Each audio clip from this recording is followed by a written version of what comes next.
Welcome to Discover a New Future, a show geared at empowering women to be the best versions of themselves. I'm your host, Faith Saunders, and on Skype we have our co-host, Desiree. Hi, everyone.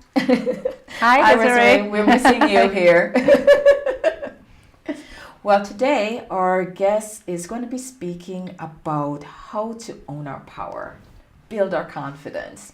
And when I was preparing for this, I came across a quote that says, "The most beautiful thing that a woman can wear is confidence." Isn't that cool? It's very cool. I think it is. Yes. So, most of the time we go about our busy lives and I think about how we're showing up in the world. How are we being perceived? And that's a combination of a number of different factors. And today we're going to be talking about how to actually prepare ourselves so that we show up in our best light when we are out in the world. And my guest, Regina Huber, I did it right? That's perfect. Perfect, yeah. Is going to share with us how to actually do this, especially for women who are on a career path and want to advance in their careers. That's exactly right. So, Regina, I was really impressed with your resume when I saw all the things that you have accomplished. She speaks 5 languages. I have over 18 years international experience in corporate America. Also have lived in numerous countries. So this was very impressive on my reading this.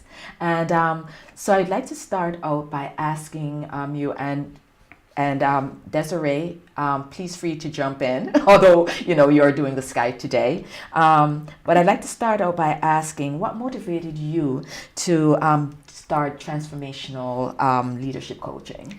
Well, first of all, I would like to thank you both for having me today. I'm very honored and it's a huge pleasure to be here. Thank you. And I just want to make a very tiny correction. It was 18 years in international corporate. Okay. In American corporate, I only spent about 3.5 years. Wow. So that was the little detail. Yeah. Okay. Okay, thanks. Well, what motivated me? Well, it's sort of a long story, but I want to make it short for this show. About 6 years ago, I had a very devastating experience with a dishonest business partner in Brazil, which basically forced me to close down a business in which I had invested all my money and 2 entire years of my life. And as a result of that, of course, I felt tremendously betrayed. And my confidence, that confidence that I'd built up over all those years, was completely crushed at the time. But while I was cleaning up all that mess that was to be cleaned up, at the time I was also studying holistic healing. And that implied studying the subconscious mind. And I got really fascinated with its power and the power it has over our lives, really. Really, that's true. And how it often actually limits us. And we really need to find a way to reprogram our subconscious mind so it supports our success and our goals. Wow. And that's what I studied at the time, and that's what I applied to myself.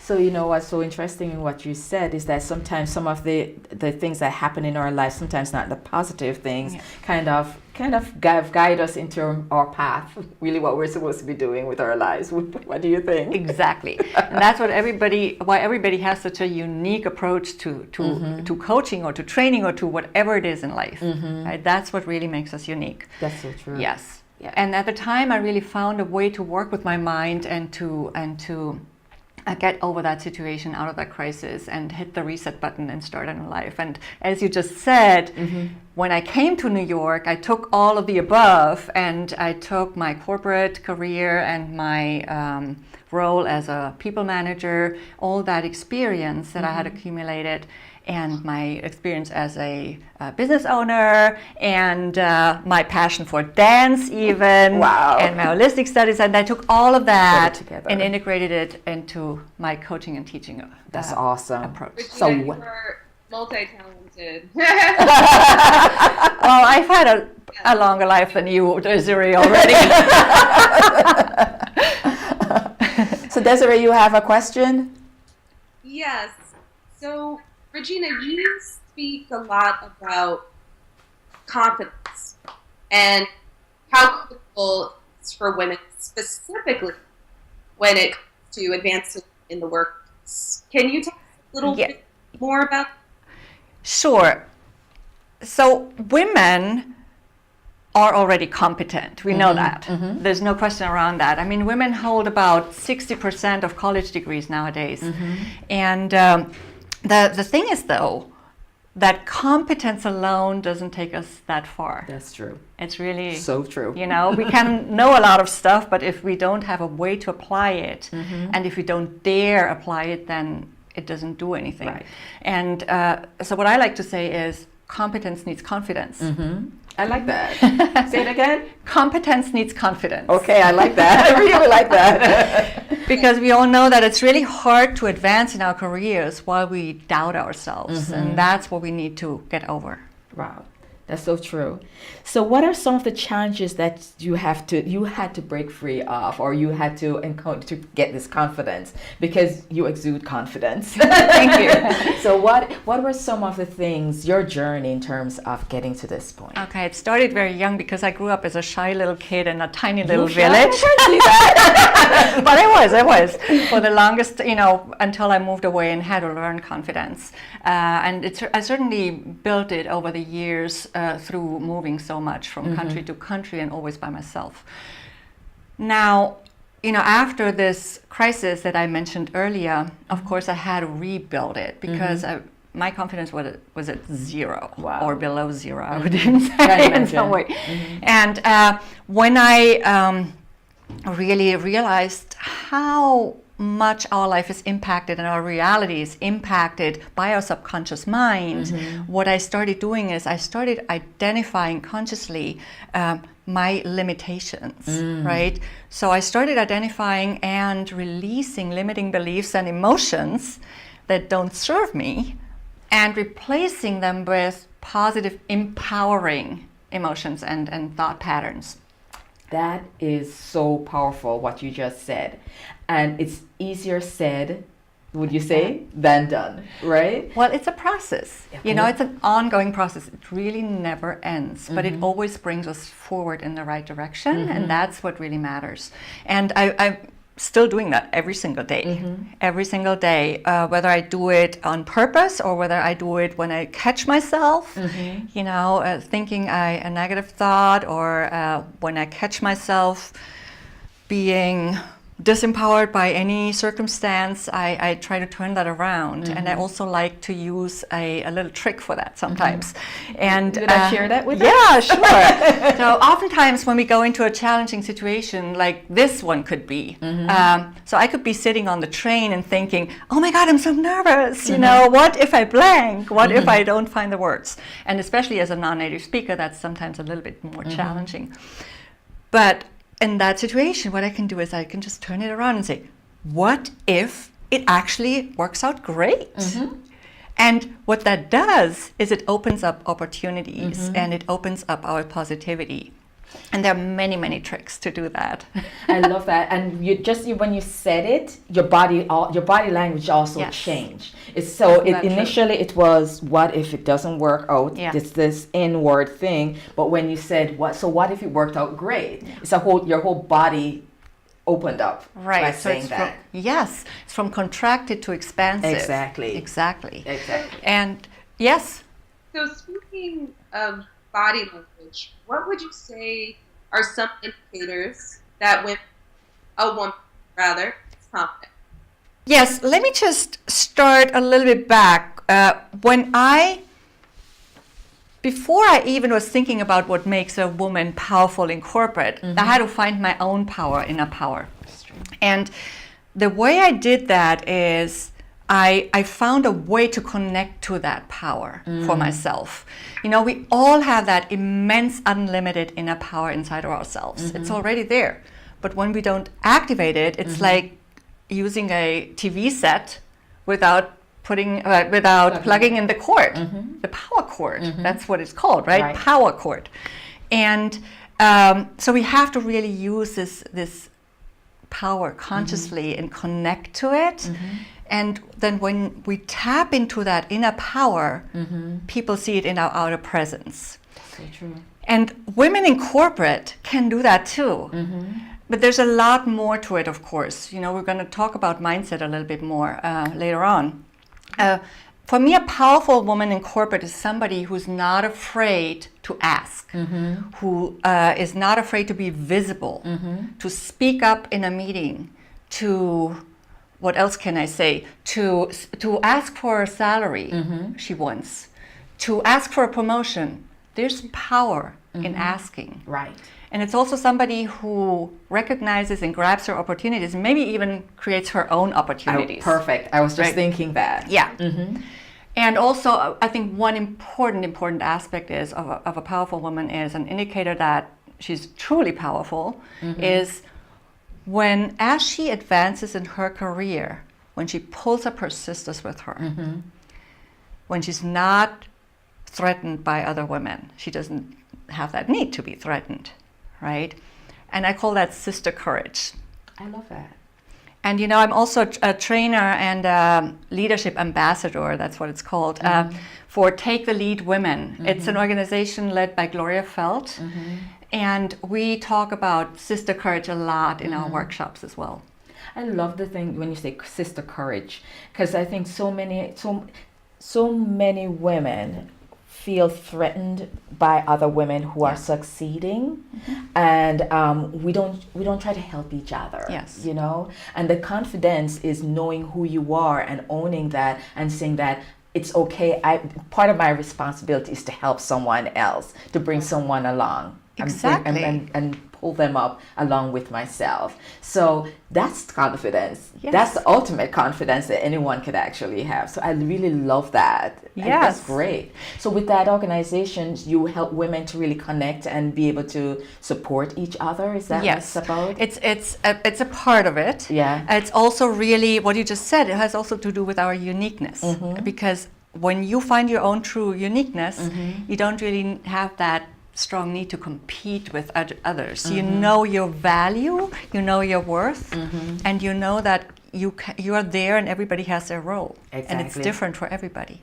And I think you just said the word worth. I think that part of the key thing that really erodes many of our confidence is that we don't value what we're worth. Right. You know, if a man, and they've done studies, I'm sure you know that, when if a man is asked to price a particular project or something that he's working on, he'll say, this is what it's cost, blah, blah, blah, blah. And we're like, oh, well, you know, but I did this explanation and excuses why we're charging what we're charging. Exactly. Right? Yeah. We discount ourselves before we even ask for a discount. That's also Yes. another thing that happens. Yeah. And That's also, right. women tend to apologize Yes. profusely. I went to a women's event, just women, and one of the keynotes said women need to stop saying sorry. Yes. You know, and it's a mistake. They just find a solution. If a woman just says, oh, I'm sorry. So we need to start being confident in ourselves, especially professionals when we're negotiating, and just okay with, hey, made a mistake, don't say sorry. Yeah. Exactly. That is so Yeah. true. Always making excuses. Absolutely. So when you coach women, how do you help them to build their confidence? So I have developed a system that I call the Powerful Presence Transformation. And it consists of 4 elements. 1 is mindset, 2 is uniqueness, 3, body consciousness, 4, action. Can you walk us through each of them? Sure. So mindset for me is, I specifically work with the subconscious mind. Most mindset coaching, or what's called mindset coaching, often stops at the conscious mind. But we know that 95% of our behavior is driven by our subconscious. That's a lot. So that's where we need to go, and that's where we can make faster progress. The subconscious mind and the conscious mind need to be addressed, but I think that's really the part where we can make fast progress. Now, uniqueness. We talked about it before. I also call that your unique appeal. It's really about being conscious of your unique skills, your unique talents, but not only that, also things that you might not even think play into your presence, into your business presence. And you might think, oh, this is more for my personal life. No, it's all related, really. It's who you are. Give us an example. Well, you know, some people are just really empathetic, and they need that for their work as well, and they might not have thought of that. Or some people might have a very expressive face even. Sometimes it's external things in your appearance, and you can use that for something, right? Yeah. How do you connect to people? So it really depends on the situation, but we have so many unique assets, as I call them, that we are often not aware of. Wow. And we really want to use those in our favor to distinguish ourselves and really stand out from this crowded market. And what most of the times, I'll use myself an example. I have an accent because I'm from Jamaica. Okay. And for a long time, I just did not like to hear myself speak. But so we have that in common. But I think the key piece is that people say, I like your accent. So again, that's a great way. I'm thinking like kind of Yes. bringing that unique thing that Yes. I didn't like to. It's a quality that attracts people to me, or when we do connect with each other. So again, is owning that unique quality of that we do have. I Yes. really like that. It's charming. Yeah, I like that. You know? Yeah. Yes. I want to go back a little bit before you do the other two Yes. steps. You talk about the subconscious mind. What are some of the things that you do with women to help them to connect to that subconscious? So I mentioned before that I studied holistic healing. A little bit of that flows into this work as well. The more open a woman is to really expose some parts of her intimate life, not intimate, but you know what I mean. Yeah. Some more details that do not necessarily apply to her professional life every single day, the easier it is to make fast progress, but it's not completely necessary. Right. So I guide them through a process that helps them break through to a more powerful mindset, basically. For example, find the root of a certain fear and see that that fear really doesn't make sense anymore in our life as it is right now. And we can really move through that fear. I also give them tools how they can do that by themselves. Right. When they are in a situation, sometimes we just need a certain time to really make lasting progress in the sessions, and then they have their tools in between sessions where they can say, oh, I can now apply this, and it's just I like that. it just makes an immediate difference. And I'm actually writing a book about all these tools that I've accumulated in my list. And I have That's shared great. some of those, of course, in talks and in workshops, but I'm writing a book about them, That's so more awesome. people have access to them. That's Yes. awesome. Yeah. And the third one. Body consciousness. The body consciousness has a lot to do with our business presence, our speaking presence, how we show up in business, how we show up in a meeting, and we can really embody that confidence and that competence even.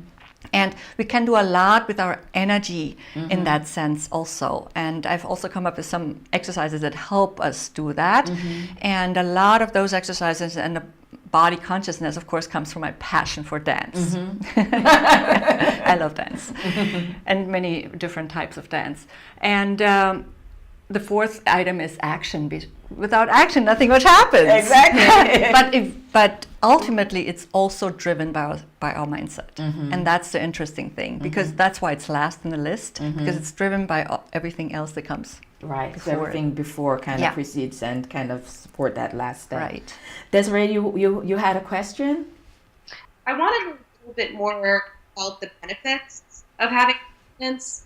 I would say there are benefits for the individual on the one hand and for the company on the other hand. Okay. They play together. And there's a long list of benefits, but I will focus on them on some of the most important ones. For the individual, of course, how others perceive you depends on how you perceive yourself. So once you change that self-image you have of yourself, the image that you and the impact you have on others changes. And as you build your confidence, your presence automatically also profits from that. It really benefits from that as well. And of course, you gain visibility through that. What does that mean? Well, as you speak up in a meeting, for example, you distinguish yourself as an expert. and you get more eligible for a promotion because then people see you. And true. if they don't see us, they don't consider us. Exactly. Right? They don't see you, they don't consider you. Yeah, that's how it is. Some people speak louder than others, Exactly. right? And there are many different benefits, but also one is, of course, that as you advance faster in your career, more money shows up in your bank account. That's true. Okay, and I could go on and on here, but I want to also talk a little bit about the benefits for the companies. So studies show nowadays that companies with more women on their boards perform better financially. Oh, really? Yeah. So why is that? There are many reasons for that, in my opinion. First of all, as fewer women drop out on their way to the top, turnover costs decrease. And I also believe that greater diversity leads to increased creativity, and that again leads to more innovation. And there are many more reasons, but I think a few very important ones are also that about 50% of the population are women, and they buy things. They buy products and services, but oftentimes these products and services are determined by men. So what happens if we have more balanced decision making in the products we offer, then our consumer base really also benefits from that. Our image improves, right? And we get possibly more customers, more clients, and we sell more. Right. And also, of course, our diversity numbers look better. Again, our image improves, and it's better to attract, it's easier, to attract high caliber female talent to our company, which again reduces costs, really. So there's so much benefits to the individual, but also to the company, and they are all tied together. Yes, they are, which is really so important. Yeah, and the list goes on. Yes, we could spend the whole afternoon speaking about the benefits to both individuals as well as to the company. So for our viewers, could you share with us what are some tips for overcoming self-doubt? Yes. Fear? Well, perfection is, of course, something that many women pride themselves of perfection, but the truth is that perfection often stops us from action. We were talking about action earlier, and it's really important because perfection is really not attainable, and we want to have it all perfect so we don't take action. So it's really important to move away from perfection, be perfectly imperfect, and take action instead. Maybe the action is asking for a promotion without being 100% sure that you fulfill 100% of the requirements, because men do that. Statistics show that men ask for a promotion or apply for a job when they fulfill 60% of the requirements. I think what would help is if a woman comes in prepared the same way that a man. So I think having a proposal ready, having a portfolio, I think sure you can, assuming you already received the promotion, and that's the confidence that the man usually has. That's something that should be acknowledged. It's the preparations that build confidence. Preparation, yes, preparation is certainly important. We just need to be careful that we don't over-prepare, because that stops us again from taking action. So preparation is important. When you go speak, rehearsing is important. Going into a meeting, whether that's a job interview or a presentation or a meeting at your office, it's important to have an intention. Go into a meeting with an intention and really know that you want to bring home the result of that intention. I love that, because in my other life, when I used to supervise people, and people the staff come to supervision, I'll have my list of things that I want to go over, but it would just get me, put me on the outside when someone comes and they're not come prepared in terms of they don't have questions, because this time together is for you to learn from me, and for me to also learn what you're doing, but also how can you grow from this opportunity. And I think that's one of the key things, taking ownerships. And a lot of companies nowadays, especially with finances, sometimes they don't have the funding to send people for training and all those things that they did in the past. But so often, many of us, because they're not sending me, I'm not going, something you have to invest in yourself. You do. And that is so critical. So that's part of this whole process that I hear you speaking about. Yes. And a lot of that investment doesn't have to cost a lot of money. It's really about being clear about your intention, and all these little exercises that you can do for yourself. Really. Exactly. And also another thing I think is really important for us women specifically is we do not acknowledge ourselves enough. What I do sometimes in my workshops is I have the women write down a list of 50 accomplishments. 50. And it could be a longer list, but 50 accomplishments, that should be easy. But for many women, it's not. They find it challenging. It's only because we do not acknowledge ourselves enough. It's so important to write down what we've already achieved so we can actually see what we can achieve in the future. Exactly. And see, again, it's our own value, our own worth and worthiness. Yeah. Go ahead, Desiree. Go ahead. Yeah. Sorry.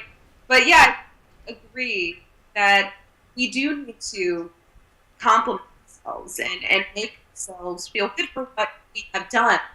Often I see women, they're self-sizing, putting themselves down, whereas say, you know what, even if they get a job, I'm still, and I agree with the list of accomplishments, read it and acknowledge what you, and use motivation to continue driving success. Yes. That's so true. I totally agree with you, Desiree. And when you said 50, the reason I said 50, I was like, even sometimes you give people 10 or 5, it's like a struggle. Right. But ask them to write a list of things that they're not good at. You could get a whole volume of stuff, right? Oh, yeah. So how can, because the work that you're doing seems so wonderful. It's so, I love like the 4 steps, the steps of actually activating women to actually become more confident. How can women connect with you? I invite everybody to connect through my website, transformyourperformance.com. And I also have a newsletter if you'd like to sign up for that. If somebody would like to sign up for it, I'd be happy to sign them up. If they send me an email to regina@transformyourperformance.com. Perfect. And they can connect with me on LinkedIn, of course. I'm there as Regina Huber. And if anybody who's listening, watching, works at a company that could possibly benefit from having a larger number of powerful female leaders, tell them about my workshops. So those are 2 ways that we could actually connect with Regina. Regina, any parting words to any of our guests? We just have a minute left. Yes. I'm going to say something that I've said before in an interview just because it's so tremendously important. Everything you need to be successful is already inside of you. Wow. We always need to remember that. We have this, as I said before, this immense power inside of us, and it's there to be used. And everybody who's watching, you can create the career you want. And honestly, I just also think it's our responsibility to do that because the world needs us to step up. The world needs more female leaders. We need more balance, yin and yang, right? Where there's balance, there's peace. Right. And I think this is not only true for our families and for our jobs, it's also true for the scheme at large. And it's our responsibility. That I can't end it in a more stronger way. Thank you so much for being our guest, Desiree. Again, we're sorry you weren't here with us today, but we're happy to have with you in whatever small way we can. So, to my viewers, I just again thank you for watching, and until next time, think positively. Thanks.